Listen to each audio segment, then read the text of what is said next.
High রে যুবক, বুঝলা না? তোমার পরনে আর্জেন্টিনার যাচ্ছি কেন? তোমার পরনে ব্রাজিলের যাচ্ছি কেন? তোমার দাড়ি কি রকম কাটার কথা ছিল? তোমার চুল কি রকম রাখার কথা ছিল? তোমার পরনে কি পরার কথা ছিল? আর তোমার মাথায় কি দেওয়ার কথা ছিল? তুমি কি করতেছ? খোদার কসম করে বলি, আমার রসুল দেখবেন হাসরের ময়দানে আপনার দিকে ফিরেও তাকাবে না।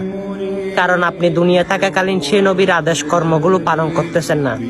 আমি মুসলমান ভাই হিসাবে আপনাকে অনুরোধ করে দুইটা হাত জোর করে আমি বলে যাই, আমার নবীজির সুন্নত কোনো প্রকারে ছাড়বেন না।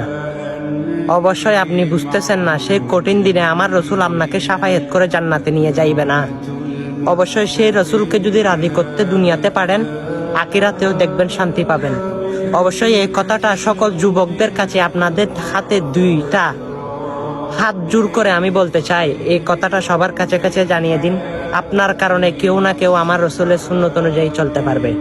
ইনশাল্লাহ দেখবেন সেটার দৌলতে আপনি আমার রসুলের সাথে জান্নাতুল ফেরদৌসে থাকতে পারবেন।